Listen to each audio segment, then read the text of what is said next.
don't need to go traveling. Open my door in the world wide sin. Living in a city of immigrants. Living in a city that never sleeps. Heart keep time to 1,000 beats. Singing the languages I don't speak. Living in a city of immigrants. City of black. City of white. City of light. City of innocence. City of sweat. City of tears. City of prayers. City of immigrants.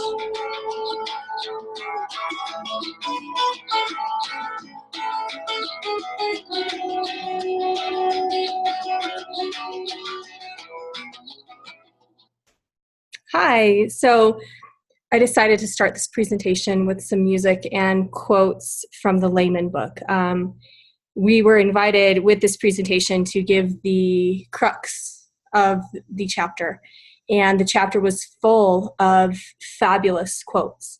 And all of those quotes about immigration, I felt like really highlighted what Layman's message is about immigration and ethics in working with immigrants.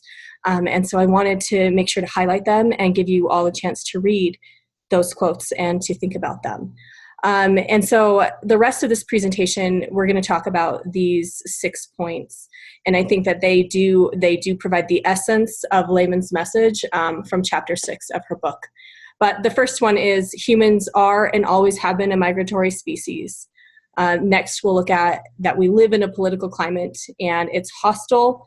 It can be considered hostile to immigrants, and on the other side, it's at least controversial. We should develop our own reflexive immigrant stance.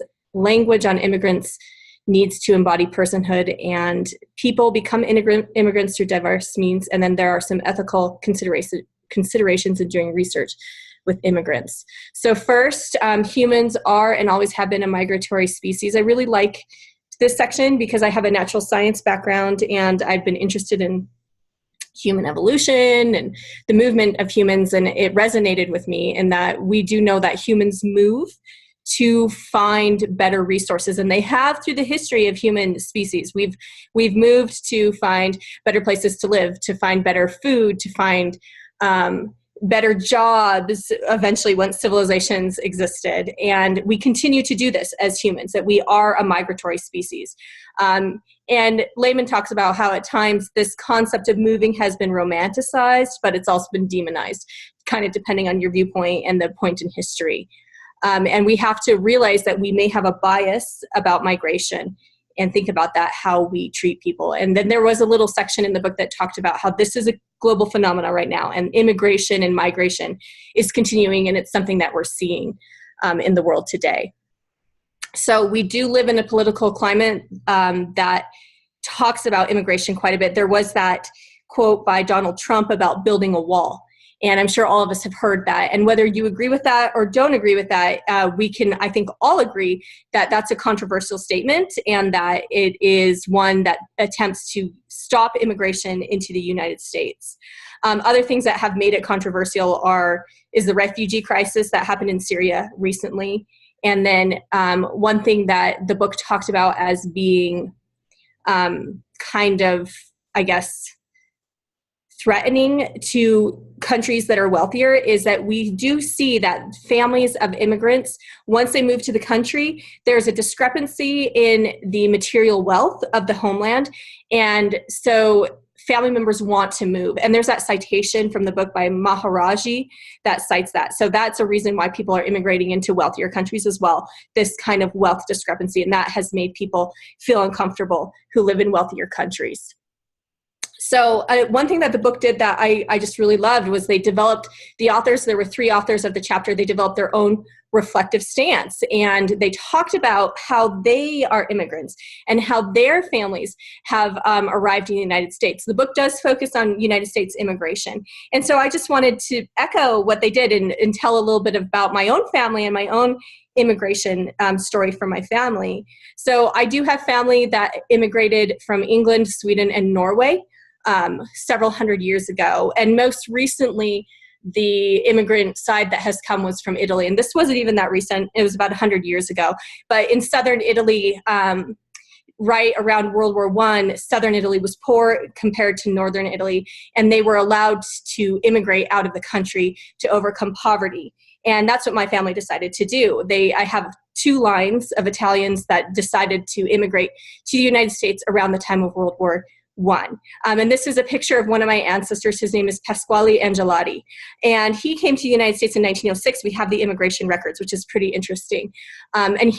I actually descend from his brother, Vito, who died during World War I. But Pasquale came over to the United States, and then Vito fought in World War I for Italy.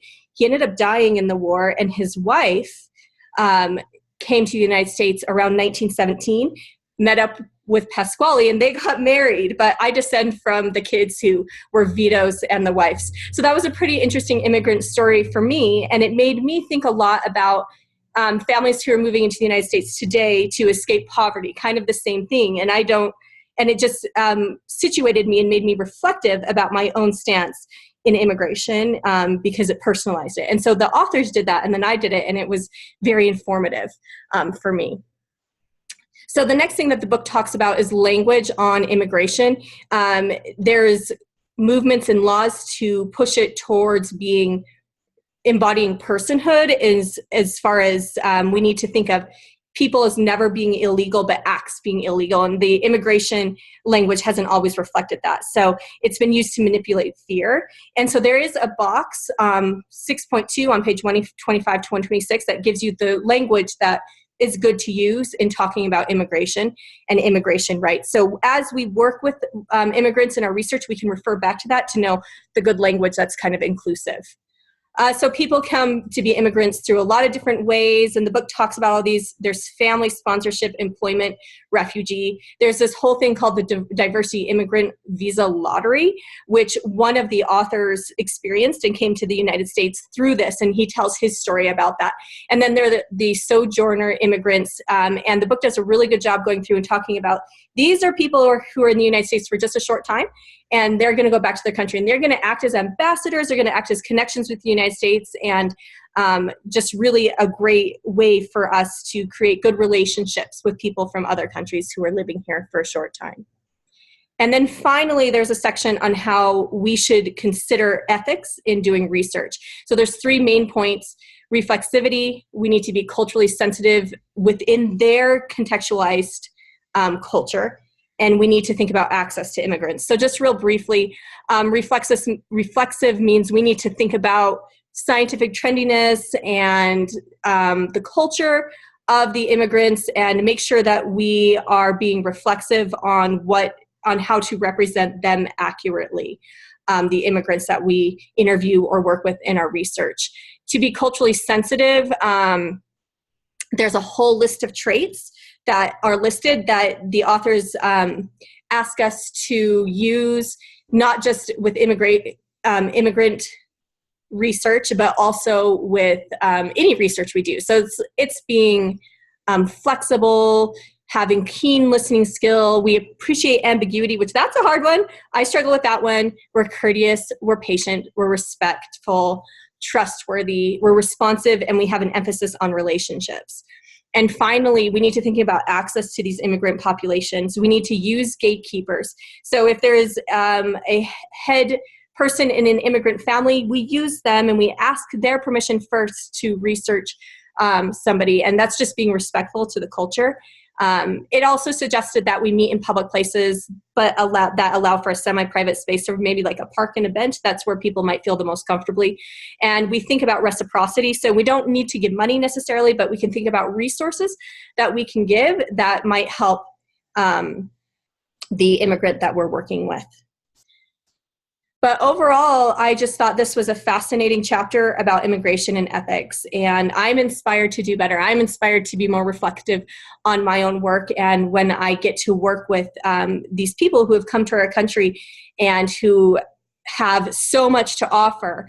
They're smart, they have a lot of resources, but yet they are vulnerable in some means. So we have to be careful and think about how we just be reflective on our own practice and how we interact with these immigrants. So that's it. Thank you. I hope you enjoyed this presentation, and I am happy to take any questions or comments.